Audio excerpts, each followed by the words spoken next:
para que no te sientas sola, para que no te sientas solo en ese proceso. Muchos de los problemas que nos encontramos cuando estamos en este camino, y lo digo por experiencia, también por lo que me encuentro en mi trabajo, es que a veces nos resulta difícil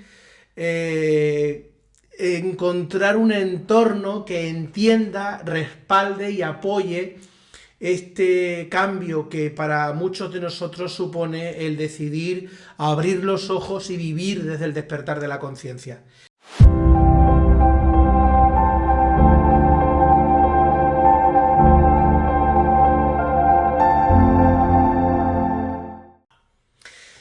Amigas, amigos, muy buenos días, muy buenas tardes, muy buenas noches. Quiero darte las gracias hoy muy especialmente porque esta comunidad, la comunidad de la Escuela de Sabiduría Interior, cada vez es más numerosa. Cada vez son más las personas que han querido formar parte de este proyecto y bueno, eso es una gozada, es algo muy positivo porque esto es señal de que cada vez son más las personas que quieren tomarse la vida en serio, que quieren sacar la mejor versión de ellos mismos. Cada vez son más las personas que toman conciencia de que precisamente si no vivimos desde la conciencia, realmente no vivimos. Y bueno, en ese marco absolutamente extraordinario que es el marco del crecimiento personal y del desarrollo espiritual, este proyecto, el proyecto de la Escuela de Sabiduría Interior, pretende ser un acompañante, un agente motivador, un agente de apoyo también, para que no te sientas sola, para que no te sientas solo en ese proceso. Muchos de los problemas que nos encontramos cuando estamos en este camino, y lo digo por experiencia, también por lo que me encuentro en mi trabajo, es que a veces nos resulta difícil encontrar un entorno que entienda, respalde y apoye este cambio que para muchos de nosotros supone el decidir abrir los ojos y vivir desde el despertar de la conciencia. Bueno, pues para suplir eso que a muchos nos puede pasar, de no tener ese entorno que pueda entender o que pueda vibrar con este enfoque, digo, para suplir esa carencia se ha creado esta plataforma, esta comunidad, la Escuela de Sabiduría Interior, para que no te sientas sola, para que no te sientas solo, para que sepas que cada vez son más las personas que deciden emprender ese camino. Así es que, precisamente porque vemos los números y vemos que cada día, cada semana, son más las personas que confían en este proyecto y que deciden sumarse a esa comunidad, gracias de corazón.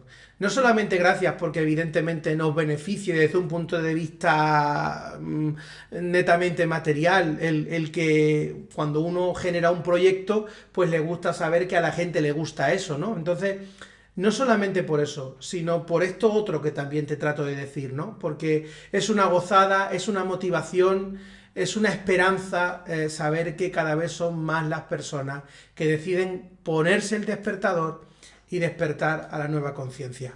Gracias de corazón. Bueno, ya sabes que desde hace algunas semanas estamos abordando el tema de las heridas de la infancia. De hecho, hoy vamos a terminar con el análisis de cada una de esas heridas.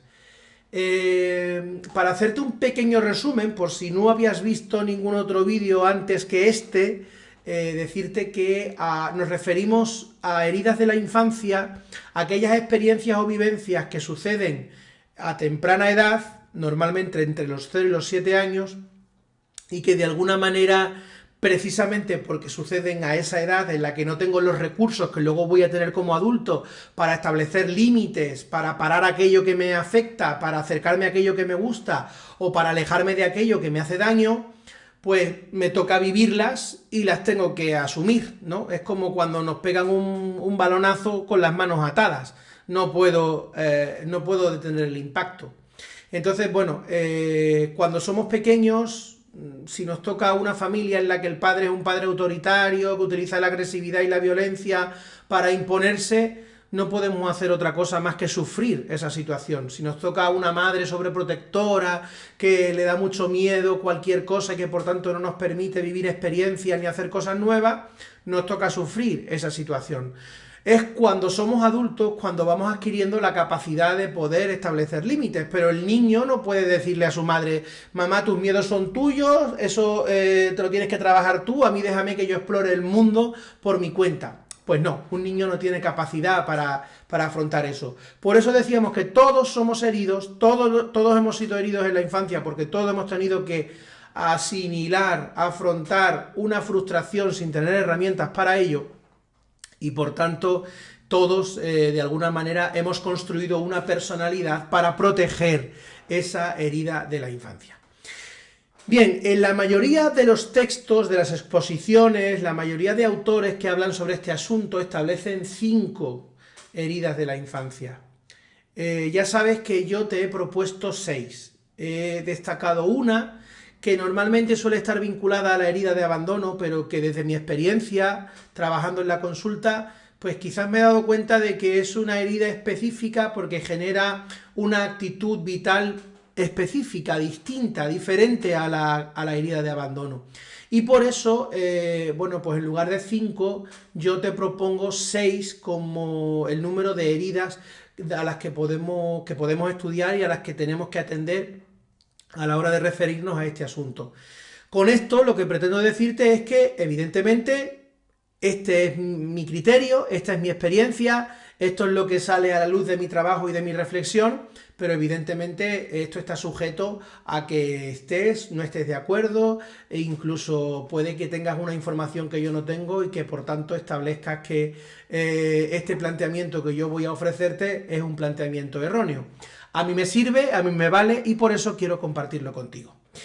Las 2 heridas que nos quedan por analizar, te aconsejo que si no las has visto, pues veas los vídeos anteriores para atender a esa reflexión, a la reflexión de las heridas de la infancia que hemos ya analizado. Pues decía que las 2 heridas que nos quedan por analizar son la herida de injusticia y la herida de desprotección. Esta última es precisamente la herida que te digo que normalmente no suele tratarse como tal en bueno, pues las exposiciones relacionadas a este tema. Vamos a empezar por la herida de injusticia. Recuerda, esto ya lo hemos dicho prácticamente en casi todos los vídeos, que para poder entender cómo se genera una herida de la infancia tenemos que tratar de ver el mundo como lo ve el niño. Si yo trato de acercarme al concepto de injusticia, de rechazo, de humillación que tengo como adulto, me puede resultar más difícil entender por qué el niño queda herido de esa forma, porque el adulto va a tratar de justificar al adulto, que en este caso es el padre o la madre, ¿no? O el tutor o tutora. Pero es muy importante que tratemos de analizar el hecho, la vivencia, la circunstancia con los ojos del niño para que podamos entender por qué esa circunstancia, por qué ese hecho, el niño la interpretó del modo en que la interpretó y por tanto se generó la herida que se generó. En la herida de injusticia, el niño vive una situación desigual. Y el caso que mejor se me ocurre para ponerlo como ejemplo es el caso de la típica familia en la que uno de los hermanos es un niño problemático, es un niño que siempre está metiéndose en líos, que, bueno, pues genera muchos problemas en casa, y el otro hermano, pues es un hermano tranquilo, obediente, que no da ruido. Bueno, en estos casos, por lógica, la mayoría de los padres suelen dirigir su atención al niño problemático, al niño que necesita un mayor control. Y esto hace que el niño, que de por sí, encima, es al que menos regañan y es el que mejor se comporta, siente que la atención no se está repartiendo de forma igual. Por tanto, es una situación injusta. No están tan pendientes de mis necesidades como de las necesidades de mi hermano. Y recuerda que en ese momento el niño no tiene una psicología lo suficientemente adulta y evolucionada como para darse cuenta de que efectivamente es natural que los padres estén más pendientes de su hermano porque su hermano es más problemático. El asunto empeora en los casos en los que, por ejemplo, esto sucede no porque el otro hermano sea más problemático, sino porque a lo mejor el otro hermano tiene alguna discapacidad o alguna enfermedad, ¿no? Pues bueno, en estos casos, de nuevo, la atención de los padres se va fundamentalmente a ese hijo, ¿no? Que tiene unas necesidades especiales. Y el otro hijo que no tiene esas necesidades especiales siente que efectivamente él tiene menos espacio, tiene menos atención, tiene menos cuidado, que el que tiene su hermano. Bueno, pues esto es lo que genera en el niño la herida de injusticia. ¿Cuántas veces también los padres recurrimos a ese, pues tu primo mira cómo y tú no, o tu hermano no? No, cuando se hace ese tipo de comparativas, eso puede generar una herida de injusticia. ¿Y en la psicología adulta en qué se traduce la herida de injusticia?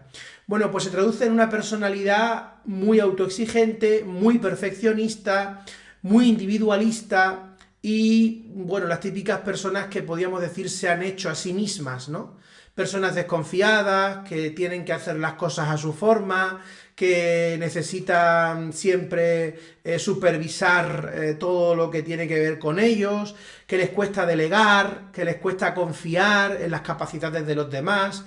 Pues eso, porque han sido personas que han tenido que, bueno, pues, digamos, crecer sin contar con esa atención, con ese apoyo bueno, pues que sus padres tenían que trasladar al hermano más problemático o al hermano que necesitaba más atención, ¿no? En estas personas hay que trabajar mucho, pues el desacelerar, bajar 2 rayitas, como solemos decir, a la intensidad con la que vivimos, trabajar la cooperatividad, trabajar el ceder competencias, ¿no? El delegar competencias.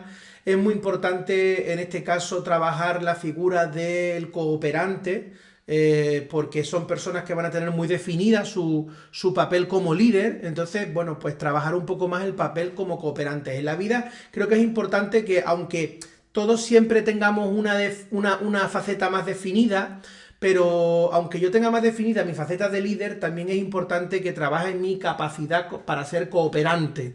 Y de igual forma, aquellas personas que tienen más una faceta de cooperantes, pues que consigan también trabajar su capacidad para ser líderes, para tomar decisiones, para tomar iniciativas, ¿no? Bien, y la segunda herida, perdón, de la segunda herida de las que hablamos hoy, la sexta de esas 6 heridas que he tratado de reflexionar contigo a lo largo de estos vídeos, sería la herida de desprotección. Como te digo, muchos autores incluyen esta herida en la herida de abandono, pero desde mi punto de vista hay una anatomía distinta, tanto en la generación de la herida como en la proyección en la psicología adulta de esta herida.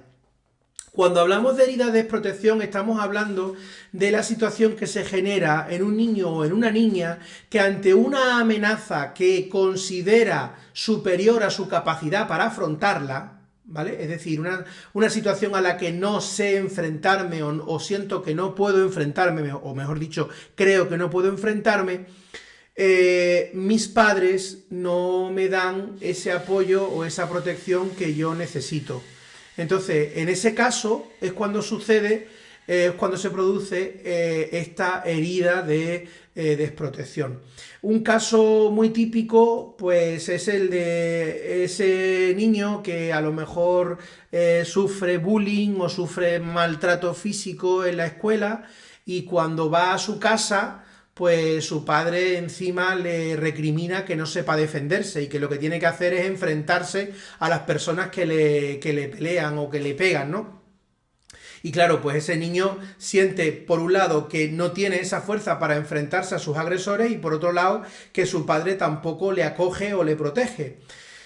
No sé si este caso lo puse el otro día, me suena que sí, pero me estoy acordando ahora el caso de una clienta que hace algunas semanas me decía cómo cuando era pequeña y le pegaban en la calle, ella cuando iba a casa y le contaba esto a su madre lo que le decía es, pues si no salieses a la calle no te pasaría eso. Bueno, pues ese tipo de casos, ¿no? En los que los padres, o bien porque están muy ocupados en su propio problema, o bien porque quieren relativizar el problema de su hijo, no se implican en esa situación y no generan esa protección que el niño o la niña necesita, pues se puede generar ahí, es el caldo de cultivo perfecto para generar la herida de desprotección. ¿Y qué es lo que genera la herida de desprotección en la psicología adulta? La fobia. Y no estoy hablando de la fobia bueno, pues tener fobia a las arañas o tener fobia. Cuando nosotros hablamos de fobia, hablamos siempre de un miedo irracional. El miedo es una emoción, la fobia es un sentimiento. Entonces, el miedo es una realidad adaptativa, es una activación adaptativa que se produce cuando hay una amenaza real de la cual tengo que escapar o a la que me tengo que enfrentar. Pero la fobia surge cuando yo tengo una creencia previa sobre algo que considero amenaza.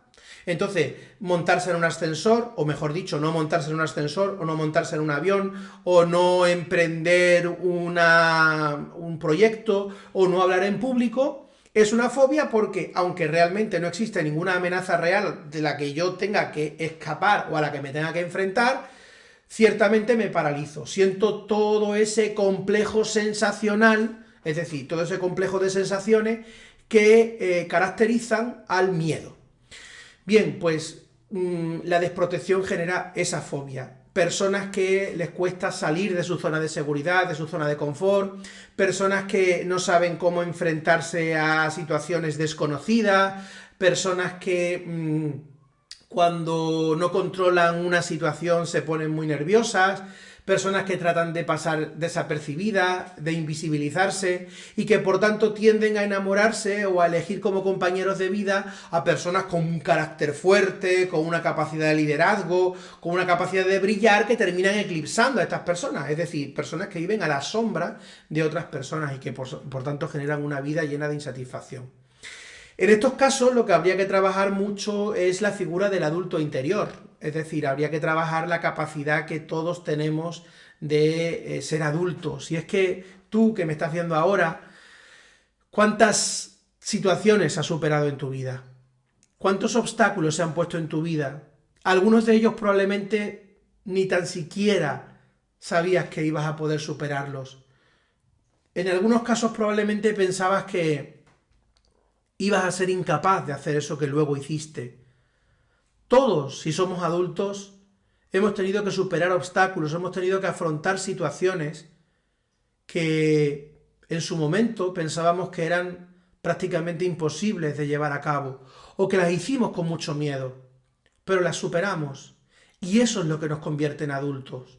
Eso es lo que nos hace sentir que ciertamente tenemos una serie de herramientas, una serie de capacidades que provienen directamente de nuestra experiencia, de nuestra vida, de la superación de todos esos obstáculos. Entonces, las personas que han vivido esta experiencia de desprotección tienen que trabajar su capacidad para sentir el adulto interior que llevan dentro, enfrentarse a esos miedos de una forma controlada, en el marco de un proceso seguro, para que puedan experimentar que efectivamente ya no necesitan que alguien de fuera les defienda, porque tienen todo lo que necesitan para poder afrontar, que no enfrentarse, afrontar el devenir diario, el vivir. En fin, hasta aquí el análisis de las 6 heridas de la infancia que ya hemos planteado. Te aconsejo a que veas estos vídeos, te aconsejo también que los guardes porque a veces conviene repasar de vez en cuando esto que hemos estado hablando. Yo espero que te haya servido el análisis de estas 6 experiencias que nos marcan luego como adultos. Y te aconsejo que no te pierdas el próximo vídeo en el que vamos a hablar de la repercusión que tienen estas heridas de la infancia en la psicología adulta en términos generales. Es decir, cuáles son las limitaciones que en nosotros genera el haber tenido este tipo de heridas de la infancia. Así es que, bueno, espero que sea de tu agrado este contenido y termino como empecé, dándote las gracias por formar parte de esta comunidad e invitándote a formar parte de ella si aún no lo has hecho. Te mando un abrazo enorme. Chao.